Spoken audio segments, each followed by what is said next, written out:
I'm J. Rachel Edidin. And I'm Miles Stokes. And we're the hosts of Jay and Miles Explain the X-Men, where we walk you through the ins, the outs, and the retcons of our very favorite superhero soap opera. We're also the hosts of Jay and Miles Review the X-Men, which you're watching right now, where we talk about the X-books that come out each week. This week we're actually covering 2 weeks. That would be April 6th and 13th of 2016, because Emerald City was smack in the middle, and during one we were frantically preparing for it. Yes, and dude, Emerald City was freaking awesome. I mean, we were completely exhausted, but we had a kick-ass live panel. We had an awesome second birthday party at Phoenix Comics where we met a lot of people and had a really sweet cake that said they're not lasers on it. It was good times. It was amazing. It was really, really cool to meet all of you. It was 4-day con, which is kind of a lot, but also really amazing. And yes. I'm also really glad to be home. So yeah, best of both worlds. Meanwhile, though, we are back now, so let's review some comics. First up is Uncanny X-Men number 6, written by Cullen Bunn, drawn by Ken Lashley, and colored by Nolan Woodard. You know what? Look, this comic could literally be the worst story I had ever read, and I would still be so excited this week because guess what? New artist. It's not. And faces, and I can tell what's happening, and it's really exciting. Lashley is actually really solid. I know that I'm definitely grading him on a curve that has been set by his predecessor, but even in a vacuum, I think he's really strong, and he and Woodard are actually a great combination. Yeah, I was going to say, the colors by Nolan Woodard are stellar. They remind me a lot of the colors in the Magneto ongoing. Like, they're kind of murky, and they don't have a huge range of what colors are used, but that really adds to the tone. Actually, was it Woodard who did Magneto? I can't remember.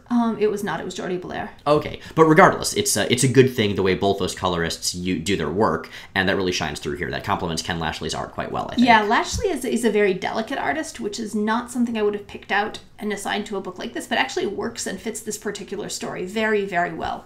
As far as the story, what we're looking at this point is technically a tie-in to Apocalypse Wars, which is less an event than sort of a loosely grouped set of titles or thematic link between them, which is stories focusing on Apocalypse or Apocalypse-related stuff. In this case, Archangel.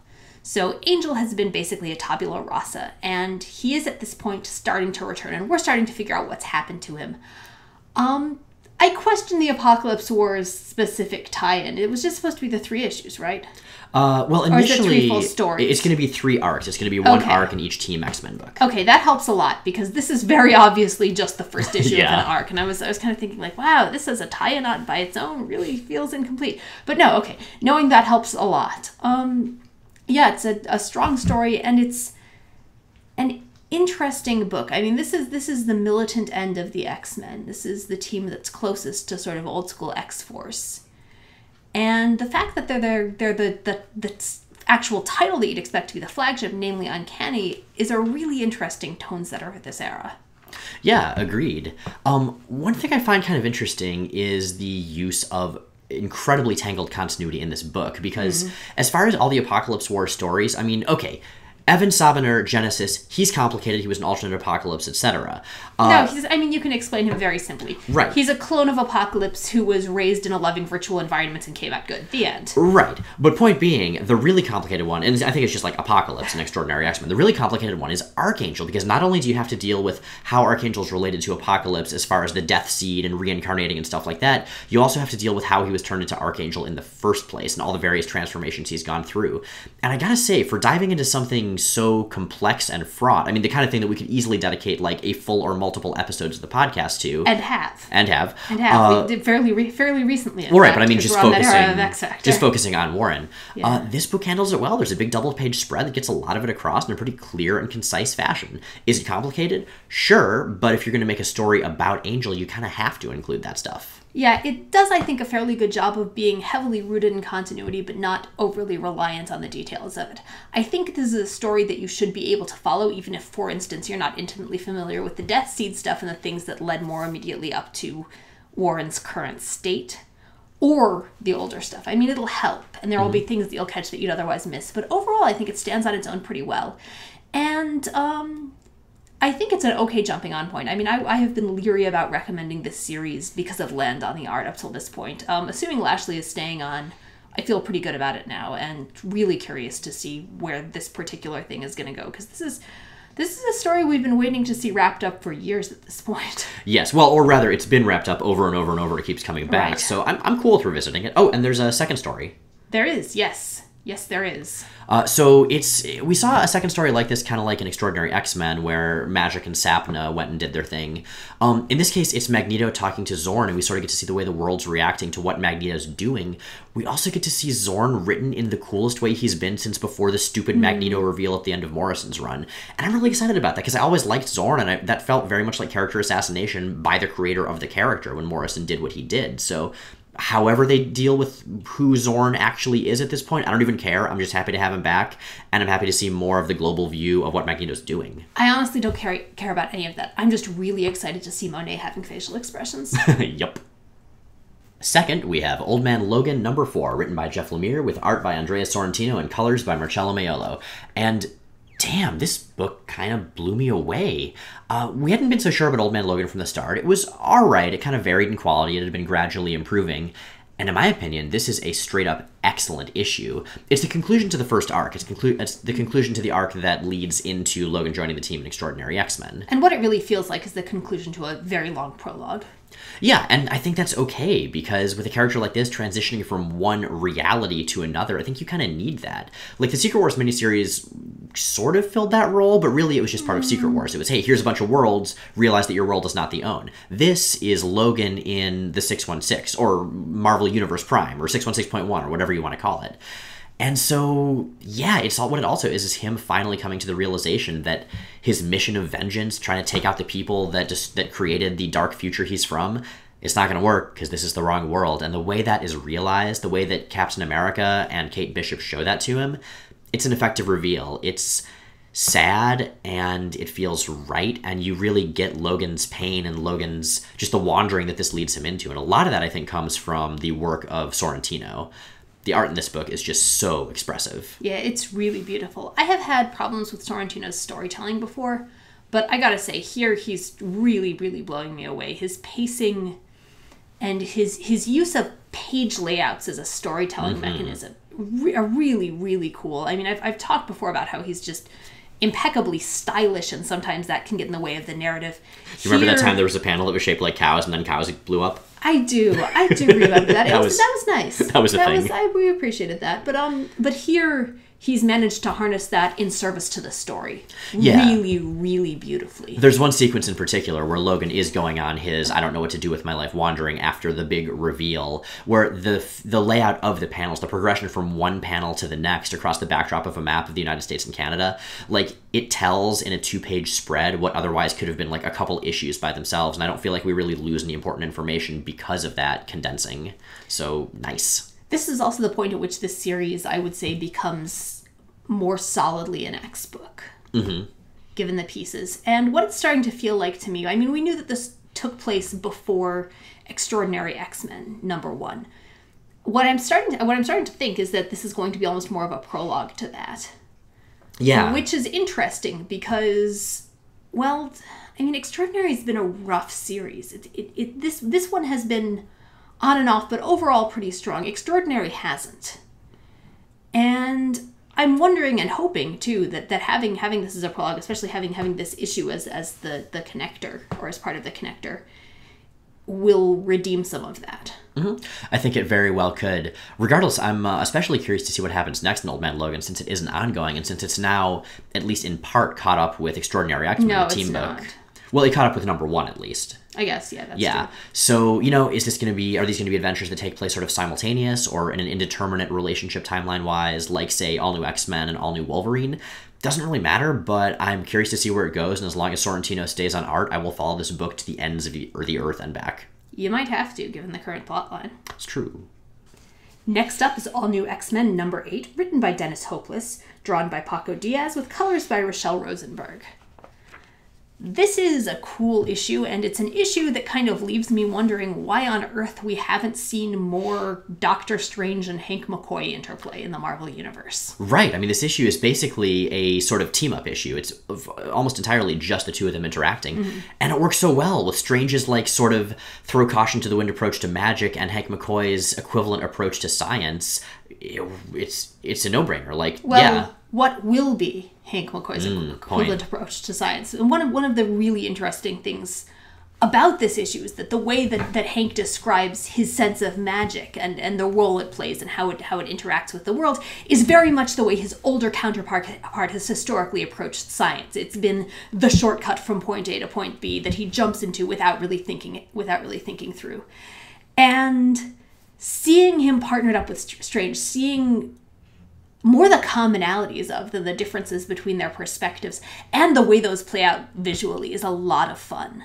Yeah, Paco Diaz is a great choice to show the kind of strange-o-verse, the way we've seen it in Jason Aaron and Chris Bachalo's run, which is to say this kind of black and white equivalent to the real world, but full of all sorts of squidgy, icky, weird demons and monsters. How much do you want a Doctor Strange coloring book? Oh, geez, I want it so much. I know, right? Except I wouldn't want to color it because the black and white works so well to distinguish No, it, you can color it. You could just, it could be digital, and you could print out pages and still have them in black and white, have your cake and eat it too. I'm okay with that. I was so obsessive about that as a kid. I would photocopy coloring book pages and color in the photocopies. I know other people that do that too. Yeah. Also, how great is it that Jason Aaron's version of Doctor Strange is showing up like all over the place? So we've seen him in this issue of All New X-Men. He was in the backup story of The Last Extraordinary, and he was in an issue of All New Wolverine. And it's that same kind of like snarky, dirty, grungy Doctor Strange that Aaron's been writing. Well, it's what appears to be also over. I mean, I'm guessing that part of why he's getting such a push right now is that the trailer just dropped. For the movie. Oh, yeah, yeah, totally. But I'm really happy about that because I love Doctor Strange, and more Doctor Strange is kind of always a plus.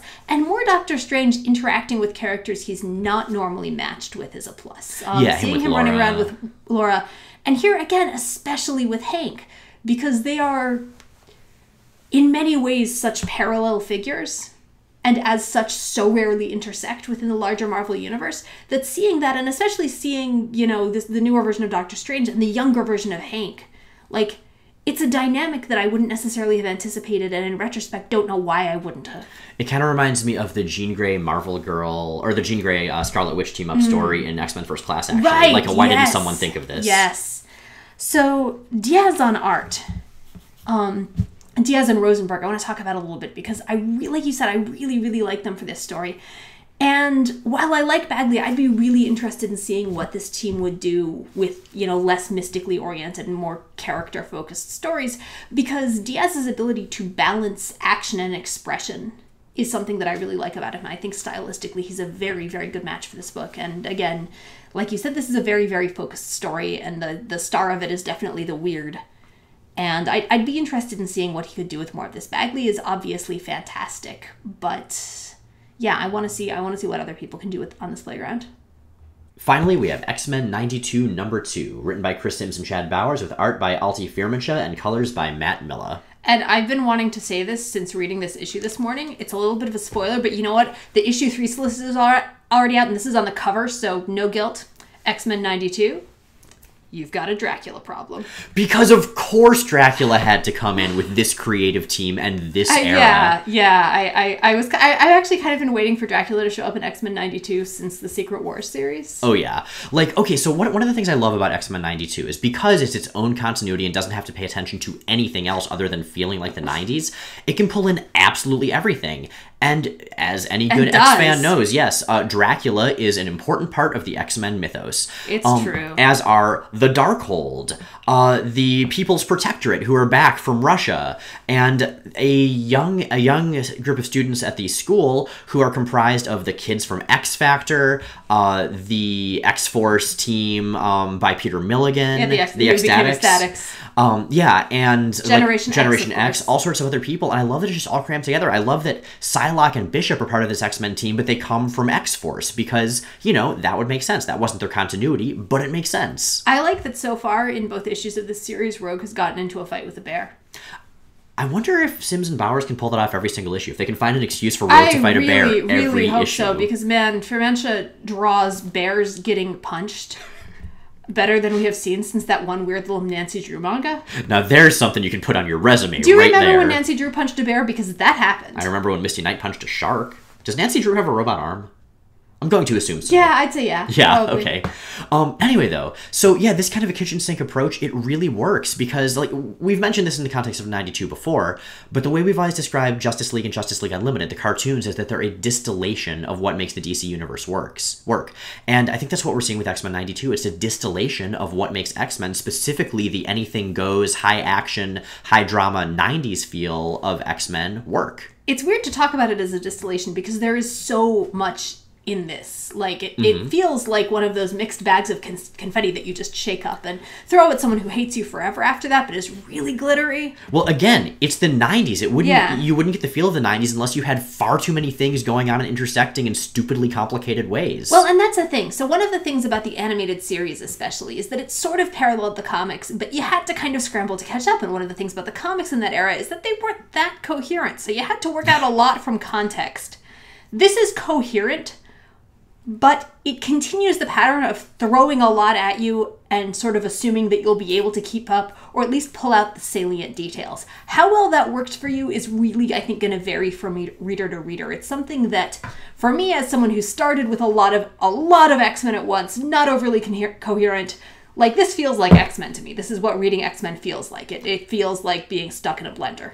Oh yeah, me at 11 years old with too much sugar in my bloodstream and a bunch of mismatched issues of various X titles, none of which were adjacent to one another, bagging and boarding each of them carefully as I tried to figure out just who these various characters were and get around the coloring errors and the editorial miscommunication that meant that certain plot lines would never go anywhere. That is X-Men 92. This book is just fun. And that's a nice thing to see, especially in X-Men, which is just, dark all the time. I am super curious as to how it reads for people who are coming into it without that context. If you are reading X-Men 92 and aren't super familiar with its antecedents, I would really like to hear from you about what you think of it. Because, again, we're coming into this having just mainlined this material. Like, we are very much its target audience. And, yeah, I'm curious as to how well it scans. Can we talk about the art for a minute? Yeah, Alti Firmisha, and that's apparently how you say her name. Yes, we found out. Yes, we found out. This is going to be one of many artists whose names pronunciations change over the course of video reviews as you correct us, which we really appreciate, by the way. Yes. Yeah, her art. We first saw it in Star-Lord and Kitty Pryde, the Secret Wars miniseries, but she remains excellent here. It's a slightly different style. It's a little bit more chaotic, but it kind of should be.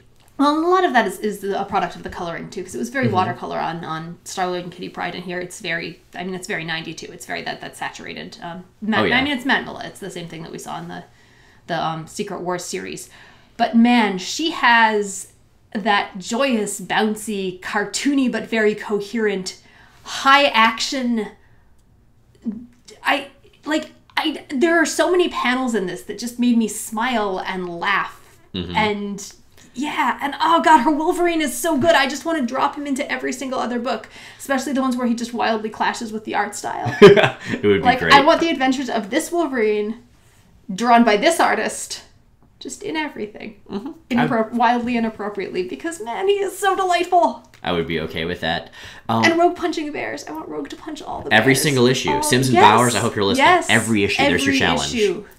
Anyway, so yes, the book is fun. If you want, super serious continuity where everything counts and it's all very dark and, grim and gritty, not your book. If you want to just, laugh and pretend to be 11 years old again, or however old you were in the 90s, or however old you wish you were when those 90s comics were coming out, this is probably the book for you. Also, if you want Dracula, yeah, that's happening. So that is, 2 and 2. What's our issue of the week? So this was a hard one because A, we had 2 weeks, and B, we had some really strong contenders. The worst of the books during these 2 weeks was still quite good. Yeah. And then you had X-Men 92, which was great, but I'm actually going to go with Old Man Logan #4 because it was superlative. This is a book that ends its first arc extremely strongly, where the art and the writing it's almost hard to tell where one stops and one begins. Especially Sorrentino's art, just the degree of subtle nuance in the storytelling, in the panel layout, in the size of panels, everything. It's kind of a beautiful thing. This book has gone from being pretty good to being kind of excellent. I don't know if it can keep it up, but this issue, I definitely wanted to recognize the quality there. What about our panel of the week? Our panel this week is from All New X-Men, and we talked a little bit about the art and just how well Diaz handles, this weirdness of Doctor Strange's world and the juxtaposition, and how well the coloring supports that. And this panel, I think, is a great example of that, of the weird and also of the the way the art supports the eventual sort of fusion and understanding between Beast and Doctor Strange's perspectives. I think it's cool looking, but it also works very, very well in its narrative context. That's it for this week. Thanks for watching. If you like what you've seen here, check out our podcast, Jay and Miles Explain the X-Men. New episodes come out every Sunday at explainthexmen.com, also on iTunes, Stitcher, and a bevy of other podcatchers. What have we got coming up this week? So this week is kind of a special one. This week is our live episode from Emerald City Comic Con. Well, it was live. Now it's recorded. It was recorded live. Yes, it was. There was an audience and everything. They made some noises, and it was great. It's true. They helped with the cold open. Yes, they did. And a lot of other things. They're great. Yeah, so we talk about the multiverse, alternate universes, alternate timelines with some really rad guests. G. Willow Wilson, Scott Koblish, Al Ewing, Christopher Anka, and do possibly our most daring cold open ever with apologies to Lin-Manuel Miranda. That podcast, these video reviews, and everything at explainthexmen.com, including a whole lot of coverage of Emerald City Comic Con right now, come to you via our Patreon subscribers. We are an entirely listener-supported project. That's what lets us stay on the air and ad-free, lets us keep doing cool stuff. And that is all thanks to those folks. If you want to join their ranks, which you totally should, you can do that at the link either above or below this video, depending on where you're watching. In the meantime, we will see you next week. Bella, that was a real nice declaration. Now welcome to the present. We're running a real nation. Would you like to join us or stay mellow doing whatever the hell it is you do in Monticello? I think she just sort of sleeps on Monticello. Bella is unmotivated by rapping. Bella's unmotivated by everything.